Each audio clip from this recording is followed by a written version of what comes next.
Diedrich, how you doing? Good, how are you? Good. You able to hear me okay? Yeah, sounds great. Excellent. Excellent. Thanks for taking the time. I appreciate it.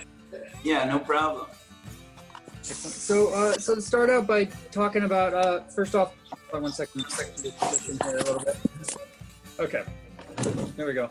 So tell me a little bit about how you're doing right now through COVID and everything. How is that affecting the band? It's really boring. I and imagine. a little discouraging just because, we're in the middle of a release and stuff, so we chose probably the worst time in the last 100 years since the Spanish flu to release an album, so that's too bad. But I mean, we've been through a lot before, so it's not gonna make us quit or anything, like it's just, we'll get through it. We're just chilling at home. I'm in Nashville, the other guys are in Minnesota, and we're just hanging until this is done. Yeah. Sorry? It might be a little while. Yeah, well, I mean, apparently the US is just gonna handle it the worst of any country in the world, so. Yeah, and so you mentioned the album. I guess we could start there and work back, but Sure. you have the album pretty complete at this point. Yeah, it was done when we signed with Rise, so we'd already had it finished. We're just putting out singles now. Okay, and so what is the most recent communication about kind of when that's going to be able to be released? What does that look like? I don't know if anyone knows when, besides much bigger artists than us, like when a good time to release and like actually release the full thing would be. So I don't really know. Right now I'm just like, I basically just maxed out my home studio, and I've just been doing demos at like more and more. Some will get added to the album, some will be on the next one, but so it's pretty much an ongoing process once again at this point. Yeah, and so is this your first band, or did you have other? It had like a few different iterations, but it was always me and Tony, the guitar player, and then those guys just entered in. So technically, yeah, I mean, it is my first band. So. Yeah. And so tell me about kind of the music you listened to growing up, and like, were they,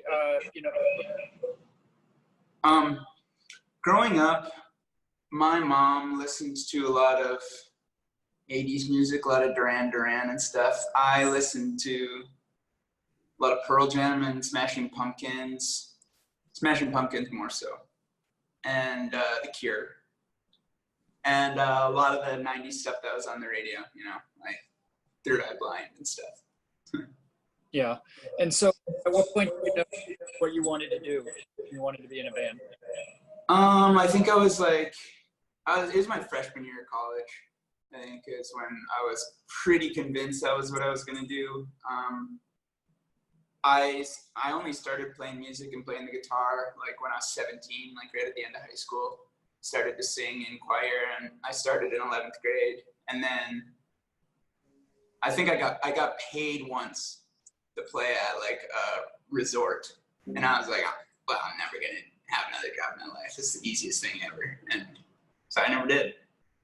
Yeah, and I know there was a band that performed a Queen song that you really kind of as well, right? Sorry?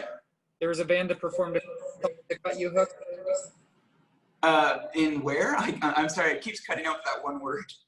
Queen. So there's a Queen song, right? Yes, there was. It was actually Tony's other lead singer. I was in 9th grade. He was a senior in high school, and they sang "Somebody to Love," and I was there for my girlfriend's, because she was in choir or whatever, so I was there to watch it, which I never would have went otherwise. And I saw that, and I was like, I can do that. I want to do that really bad. And then my senior year, they did it for me, basically. So I took his part. Yeah. Once I got to senior year, so yeah, that was pretty cool. Nice. And what was the first concert you went to? Avett Brothers. Okay. And you enjoyed that? You were into them? Oh, I loved it. That was during my freshman year of college. So I wasn't musical at all. Like I didn't go to shows or anything. Like I played sports, and then things totally shifted for me once I got to college, and I realized that I was not going to go to the NBA probably, since I'm like not tall enough or strong or good. And so I basically just threw myself into music, and then I got obsessed with these like roots bands, and David Brothers were kind of like a poppy mixture of it. And so yeah, I went to it at First Avenue in Minneapolis, and it was very cool. Excellent. And so you guys kind of built a band. You never say no to an offer. Yeah. Tell me about that. You just go all in.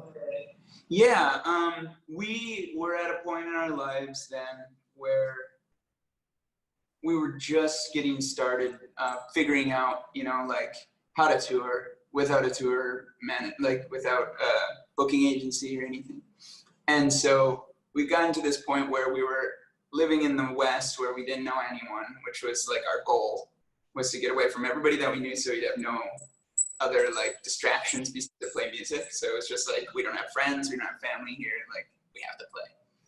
And we were on the road, and it was, you know, we just had so much more energy, and we were drinking a lot more at that point, and we were just like let's stop. Like every time we would say yes to like going, we would get drunk enough where we would say yes to go like hang out with some other people or something. And it was always like, you know, this crazy thing, like we'd end up in some crazy place or at some old lady's house or something, and it was just like, it was always fun, and like the stories were always so much better. And so for like 1 year we did like don't say no to anything, and then like after a year it's about enough of that. For a year. Yeah, I was like, I don't want to do this anymore, it kind of sucks. But it was 60% of the time it was really fun. Yeah. And so ending up at an old lady's house, how did that work out? What went down there?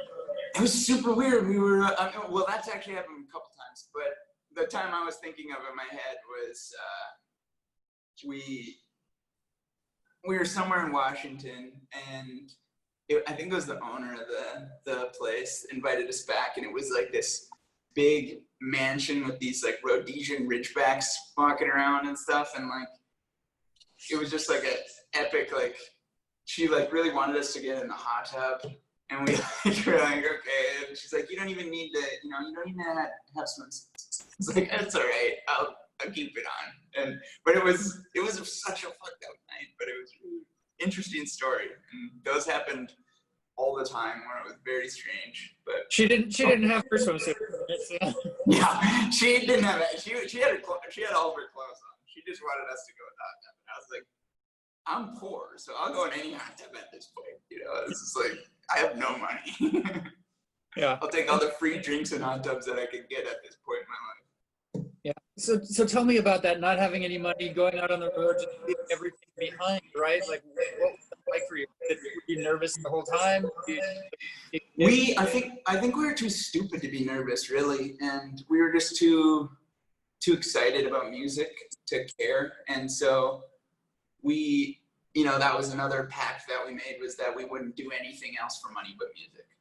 And so we just basically forced it to be like, we have to book all these shows ourselves, and we have to do them, all of them, or we won't be able to pay rent. And in the defeat of like having to go back to Minnesota or something after we'd done this big thing was too much to not do it. You know, I was like, we can't go back home.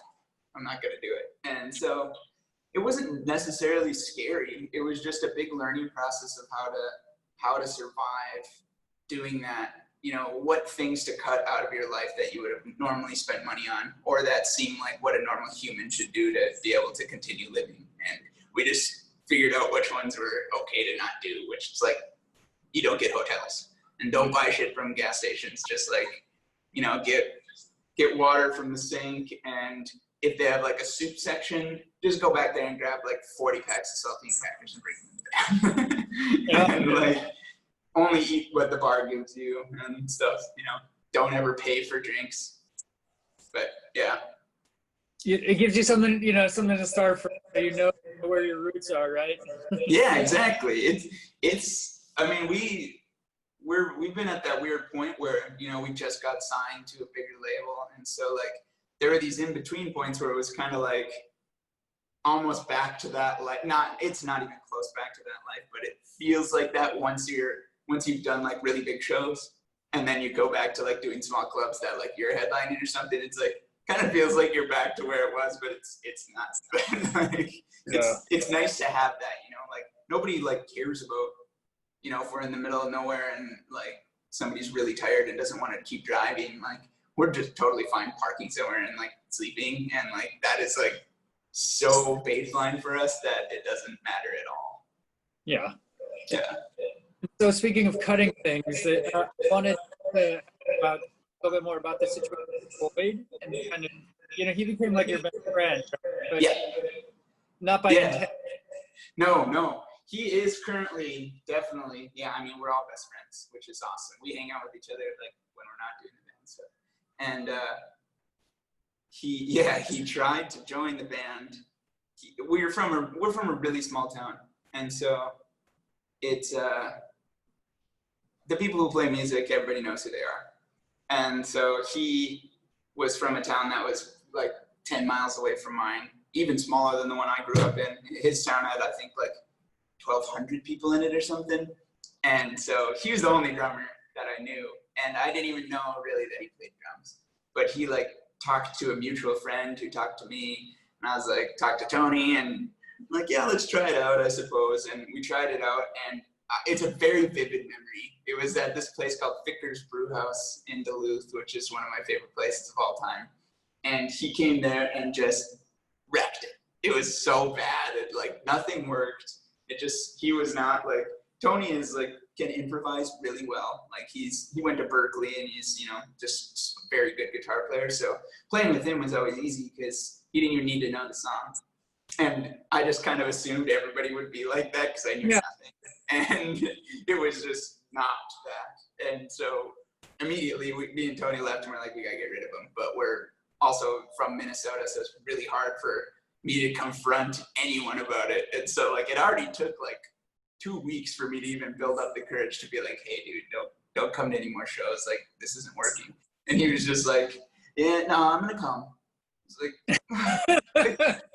like, no, like we don't, like that's not working. We're just gonna try a few with just me and Tony. And he's like, well, I think we can make it work. Let's do it. And I was like, no, you're not getting it. Like, don't come. Like, we're just gonna do this one together. Then maybe some other time we can, you know, try something out, like try practice again or something like that. And he's like, okay. And we get to the venue and he's there, already set up. And I was like, okay. And you didn't have another drummer in the wings or anything, right? So no, we just didn't want to have a drummer anymore. We're just like, screw this, I don't need a drummer.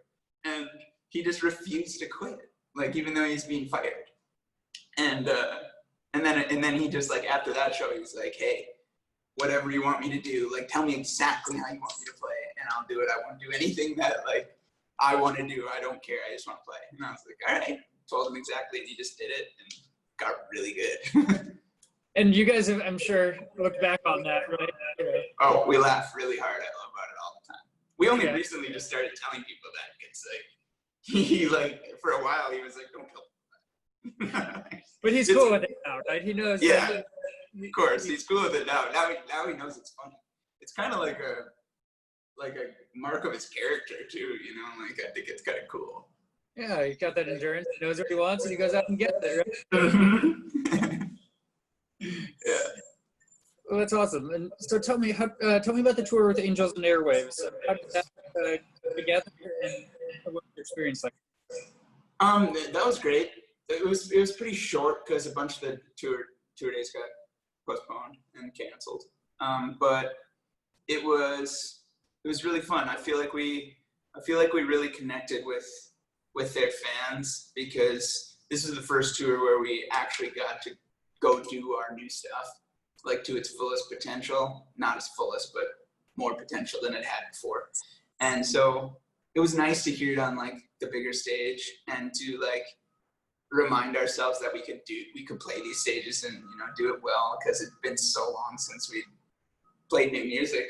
And we'd had this album done for like a year and a half, and we just sat on it while we were trying to get signed. You know, we were just shopping it around to labels, and it got to the point where it was like, we're not gonna remember how to play. Like, this sucks. And And then that tour was our first tour back. And so it was like, I'm just getting thrown right back into it, I guess. It was really fun. Yeah. Did you get to hang with Tom DeLonge a bit? I did, and it was very, he's massively famous. So he had a bunch of people there all the time, family and stuff. But I do remember, and this will sound like I'm making it up because it's so funny, but he was literally standing there with like a crowd of people backstage, blocking the green room, and we had to leave. We didn't have a bus, so we were driving our own van. And so like the next trip was like really long. Like we had to go right now. We're not gonna make it. And he's blocking it and telling this like big story.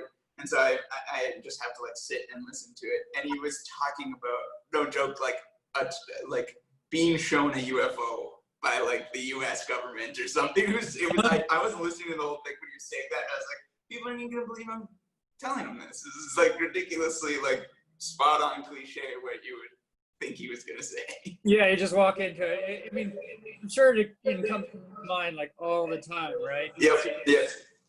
Yeah, he's obsessed with it for sure. But like it was so that was like my one interaction. He's like, "Nice show, boss." I was like, "Thanks, Tom DeLonge, just call me boss." Yeah. I got to meet him once years ago. I was backstage. Yeah, and I think watching my interview I was doing, guys from Take Back Sunday, I think, and I met him once, but maybe with Blink once. Yeah, he's tall. Yeah, he's pretty tall. I was like, screw you for being taller than me, Jesus. I know, right? I know. Yeah. So tell me a little bit about Best Years and how you put that together. Best, just the song specifically, or the EP? The EP. Yeah. Those three songs just kind of seemed to fit together. They were kind of like once we got to those songs during the writing process, once I like finished those three specifically, like we knew that this was like the sound that we were going for, and that we were like kind of always supposed to play, and we're just like scared to or something. I feel like coming from Minnesota, we grew up around all this roots music and all this like, Trampled by Turtles and bands like that are more, you just feel like that's what you're supposed to play. And then eventually it started to become like, this kind of feels like we're like acting, like cosplay or something, like this is not what I like even anymore. And so these three songs, Bad Things, Best Years, and Get Over It, kind of just encompass this feeling that because we were always on the road and traveling constantly, and just the effect that would have on like our relationships and like our friendships and like, family members and stuff who are kind of confused by the commitment, like how committed we become to this thing. And like, there's family members that don't approve or like think you're insane or like, are kind of embarrassed by it even, until now, until it starts clicking and right. Then they want to tell everybody. But like, there's all that, and that was what we were going through all the time at that point, because we were always gone. We were playing 250, 270 shows a year, and so we were never home.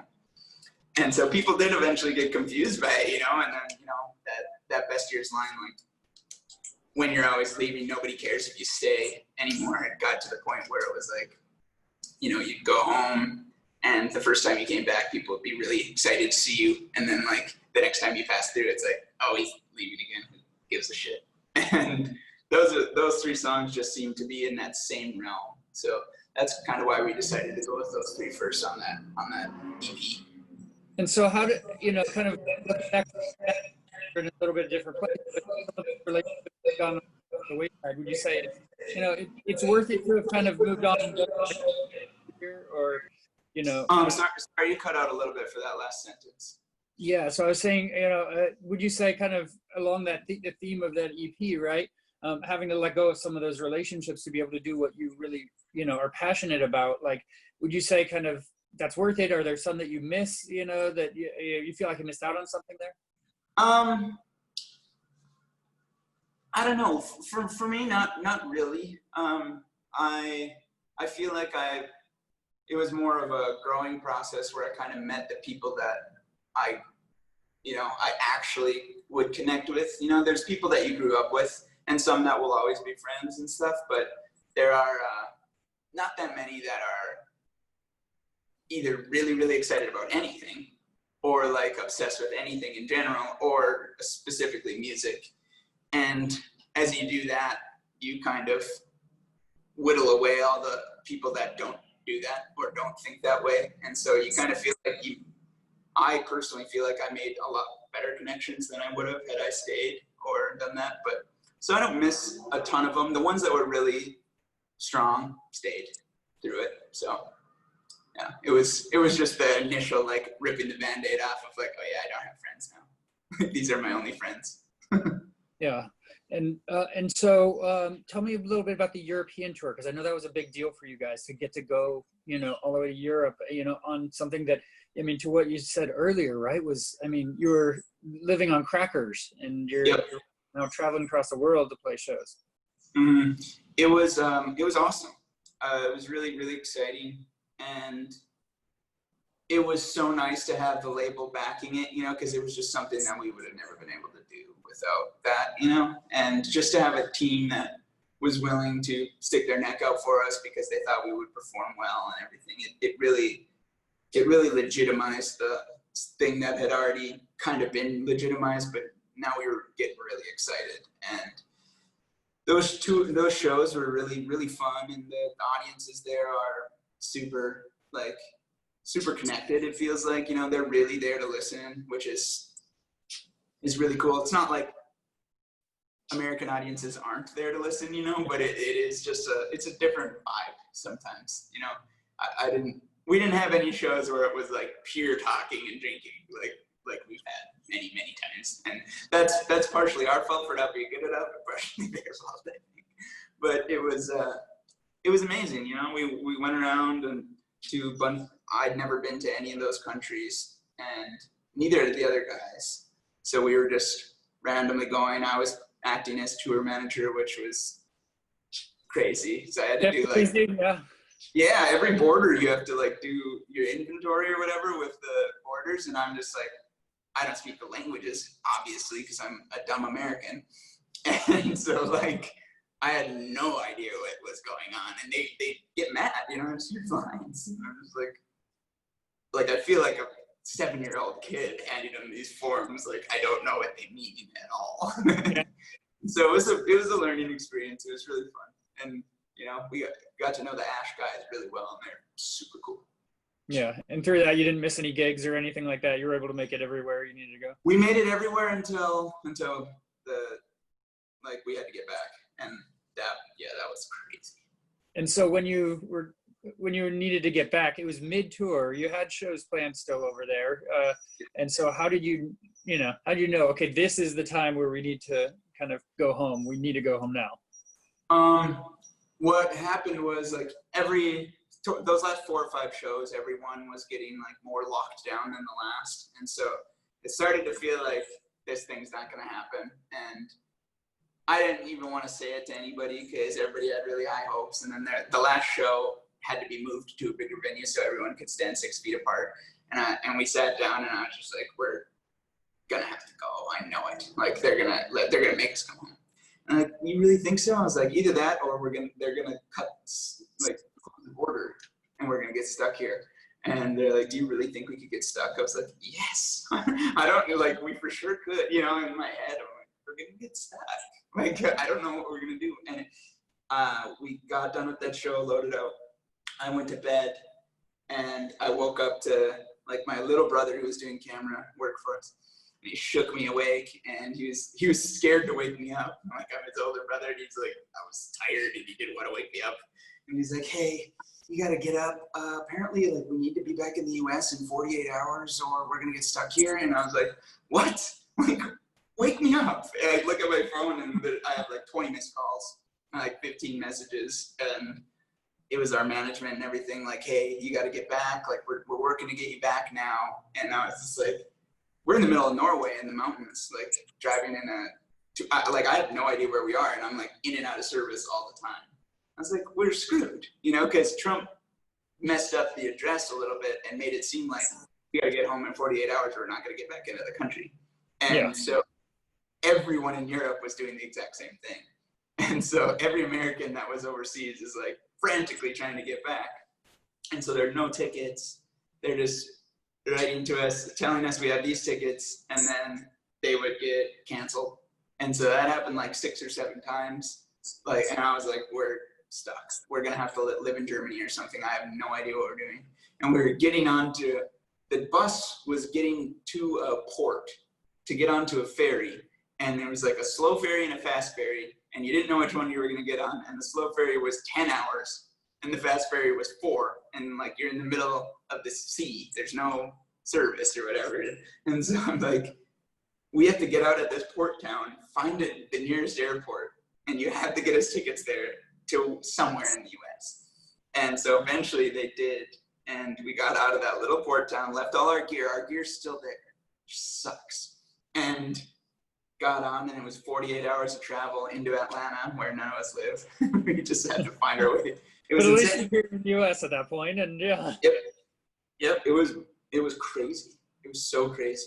My little brother's like just turned 21. He's like, "Are we gonna get stuck in Europe for months?" I was like, "Maybe, we might."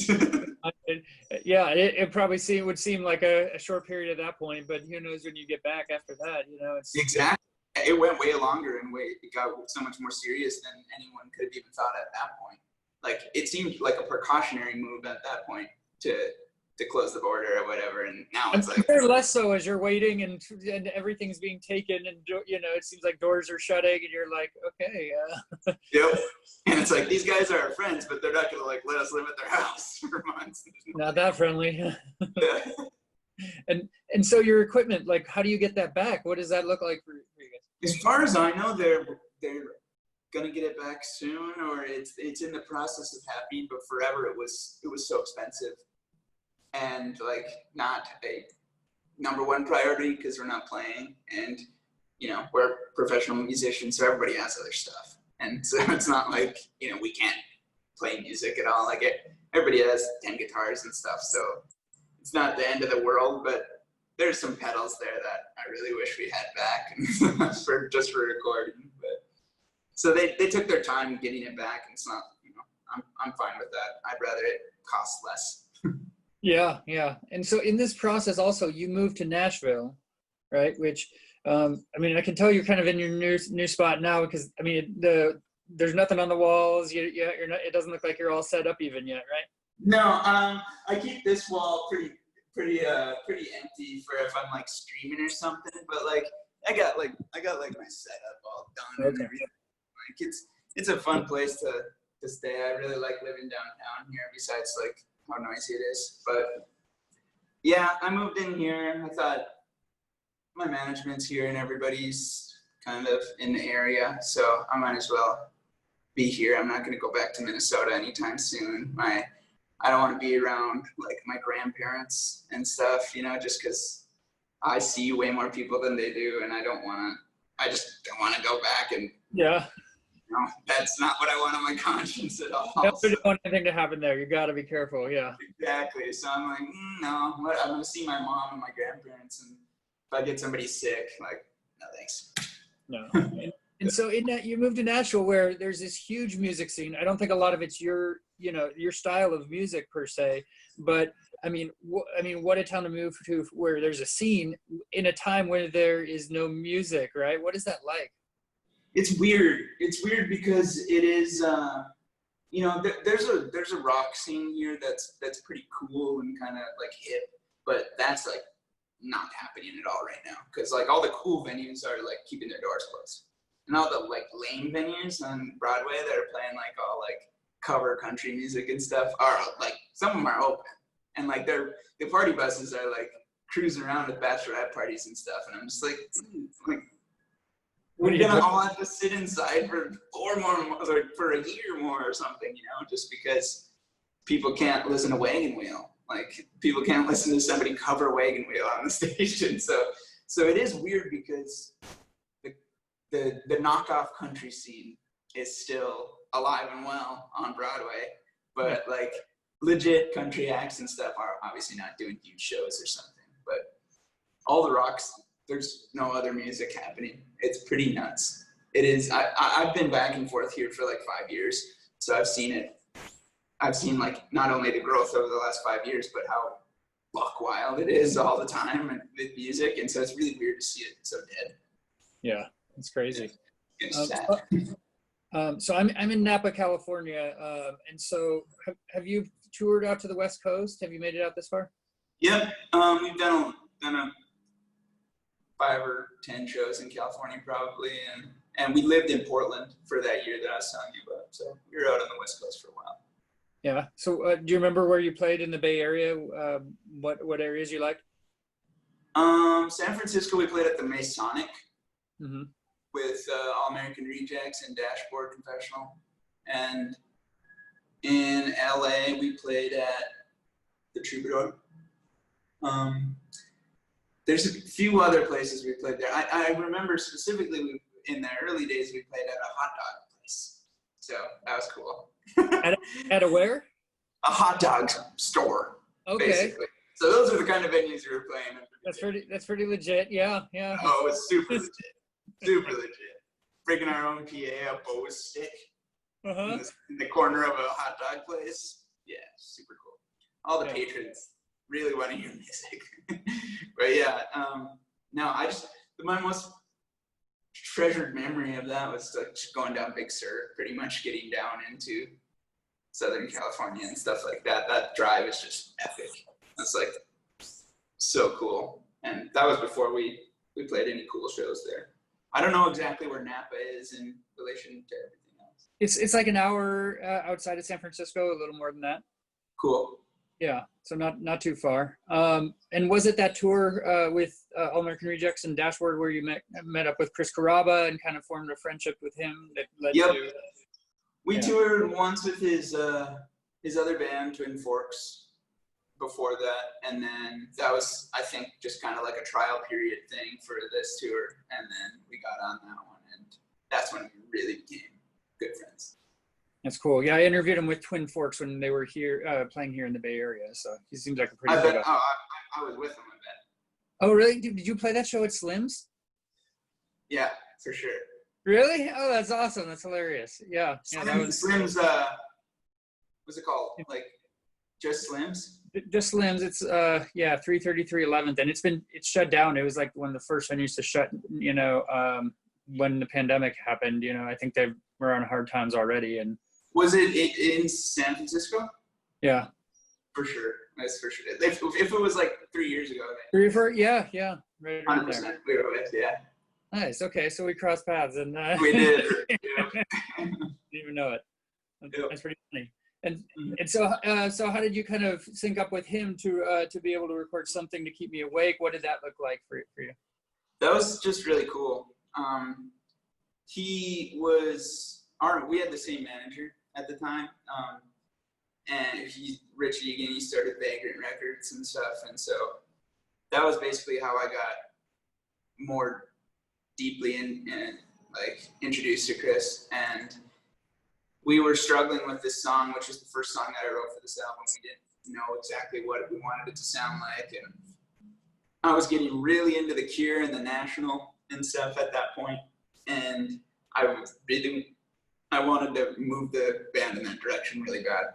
And he kind of saw the vision of it a little bit, and he was excited about the song, and was like, hey, you should just come over to my house and record it in my studio. And I'm like, okay, sweet, yeah, let's do it. And so we ended up going there and flying out Paul Coldery, who did the engineering on the first two Radiohead records and some Pixies records and stuff. And so like Chris was really excited to have him. So it's kind of this first, like, all these like people that like I really looked up to in one room, kind of working on our music. And so it was a pretty special time for me and for the rest of the guys. And they were so nice and normal, like totally cool, that it made it really comfortable and a great experience. Yeah. Did he help with other songs on the album? No, just that one. But he sings on it, and he helped record it. And it was like me and him. He was in the booth, I was in the vocal room, and he was like kind of like coaching me through how to do this thing. It was pretty sweet. Yeah, that's pretty awesome. Yeah. Yeah. And so, kind of as we get towards wrapping, I want to ask you. So your tweets are pretty unique. Like it always kind of. I mean, from what I saw, it's like you give some advice, right? And so, like your most recent tweet, you mentioned kind of flipping over the handlebars of your electric scooter, and it's like 20 to 30 feet. So what happened? There it is. Okay. They're all over my body. It was unreal. It was yesterday. And so I'm like really, really sore actually right now. And like not an exaggeration like I'm really lucky I didn't do way more. And so I have a scooter. I have like my own little Segway scooter that I've been cruising around town. And so I've just been, bored riding it around. And it has like a little thing for my phone on it. And I put it on there without tightening it. And I didn't realize that, and it goes like 20, and so I was going like, obviously you just drive 20 all the time because it's way more fun.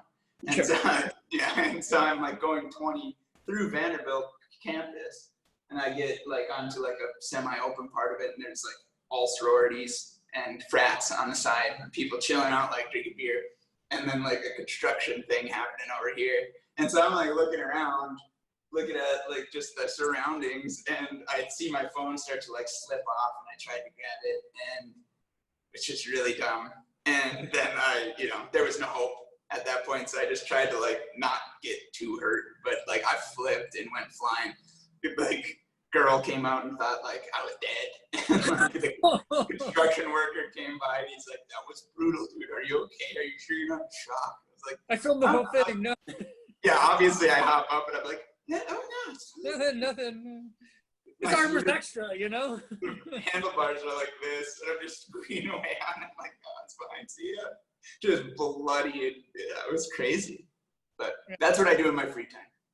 Yeah, and I saw the pizza picture too, which you have some adventures with your scooter, I could tell. Yeah, I mean, I got nothing else to do. That's really awesome. And so just to keep yourself busy right now, I mean, you're doing like Instagram live things, you're doing some covers, that sort of thing, right? Yeah, just hanging around. I'm mostly working on demos. That's pretty much, I work on demos and play like Super Smash Brothers. That's pretty much all I do. And so that's about it. It's good to keep busy, right? So yeah, might as well. Yeah. Might as well move up the ranks. Well, cool. Dietrich, thank you for taking the time. It was a really fun chat. And yeah, it was fun. Thanks. Yeah, look forward to the full album coming out. And there was one other question I wanted to ask you. Where do you find your voice? Like, because you have a unique singing voice, that I don't know if it kind of came naturally or if it was something that you had to work to kind of. Yeah, I could always kind of sing right off the first time I joined choir and stuff. I was obsessed with like Robert Plant and Freddie Mercury, like every kid is when they're in like 9th grade, 8th grade. And, I tried to mimic them. And then over time, I think I tried to mimic like Ray LaMontagne for a little while too. And then you just eventually get to a point where like, it doesn't hurt to sing for like a whole show. And like, you're singing with your stomach and stuff. And when you're doing that, like, you don't have much of a choice. I feel like, in my case anyways, I don't have much of a choice but to sing like just how my voice is, for it to not, like if I try to fake it and be somebody else for the whole show, like my throat's gonna be destroyed for a day. And so like my choir teacher just taught me to like, how to do it right. And so I feel like I couldn't sing any other way if I wanted to. Yeah. Well, that's awesome. Well, I look forward to the album coming out. I know you do as well. Yes. Very much so. Out there, being able to get on the road and tour, and so. Yep. Yeah. Well, hopefully you're able to do that. Sometime in the not too distant future. Come back out here to California, and it'd be great to. I would absolutely love to. I love it out there. Yeah. Well, cool. Well, have a great rest of your day. Enjoy your Super Smash Brothers and playing some songs. And. Oh, we'll do. Very much. You too.